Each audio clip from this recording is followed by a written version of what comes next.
झालेल्या national eligibility cum entrance test अर्थात NEET परीक्षेमध्ये पेपरफुटी प्रकरणाचा तपास सीबीआय कडे केल्यानंतर या प्रकरणामध्ये रोज धक्कादायक माहिती महत्त्वाचे खुलासे होत असल्याचं पाहायला मिळतंय.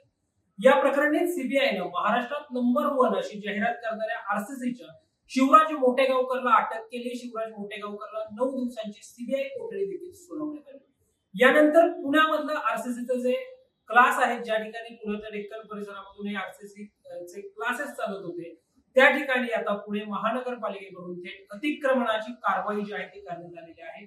या अगोदर पुणे महानगरपालिकेकडून अतिक्रमण हटवण्यासंदर्भातली नोटीस जी आहे ती या शिवराज मोटेगावकरच्या आरसीसी कन्स्ट्रक्शनला आरसीसी क्लासेसला जी आहे ती देण्यात आलेली होती. मात्र या नोटीसकडे दुर्लक्ष केल्यानंतर आता पुणे महानगरपालिकेकडून आरसीसीचा जो कॅम्पस आहे हा सील करण्यात आलेला आहे. हा संपूर्ण कॅम्पस जो आहे तो सील करण्यात आल्याचं पाहायला मिळतंय. पुण्यातल्या अतिशय वर्दळीच्या जागी असलेल्या डेक्कन परिसरामध्ये आरसीसीचे हे क्लासेस जे आहेत ते सुरू होते. या क्लासेसवर पुणे महानगरपालिकेकडून 19/5/2026 रोजी नोटीस जी आहे ती बजावण्यात आलेली होती. ही नोटीस जी आहे ती देण्यात आल्यानंतर या नोटीसीच्या अनुषंगाने या ठिकाणचं अतिक्रमण जे आहे ते हटवण्यात यावं असं पुणे महानगरपालिकेकडून नोटीसीच्या माध्यमातून सांगण्यात आलेलं होतं. मात्र त्यानंतर कुठलीही कार्यवाही आरसीसी कडनं झाली नसल्यानंतर आता थेटपणे पुणे महानगरपालिकेनंच हे ठिकाणी जे आहे ते आरसीसीचे क्लासेस जे आहेत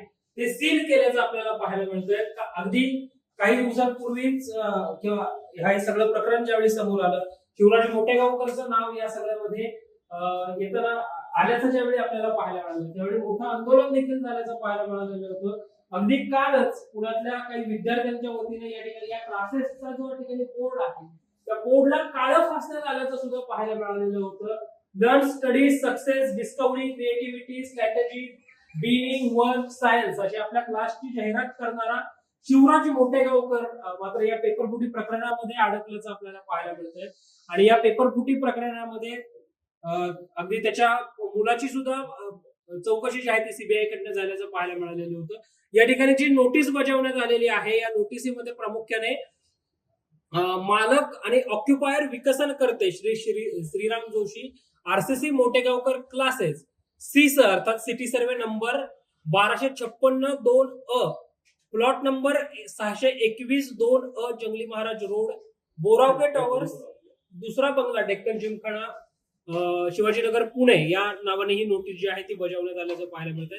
या नोटिसीमध्ये प्रामुख्याने कारणे नोटीस देण्यात येत आहे की Pune Peth Shivajinagar city survey number 1256-2 plot number 621-2 Jangli Maharaj road, बोरावगे towers, दुसरा मजला, डेक्कन जिमखाना, पुणे 411-016 मध्ये वेळापत्रकामध्ये आपण पुणे महानगरपालिकेची परवानगी न घेता निवासी सदनिकेमध्ये अंतर्गत फेरबदल करून ऑफिसचा व्यापारी वापर करीत आहात. त्या अनुषंगाने ही केलेली व इतर विनापरवाना व काम बंदची अधिकृत रितसर पूर्वपरवानगी न घेतल्याचं आढळून आलं आहे.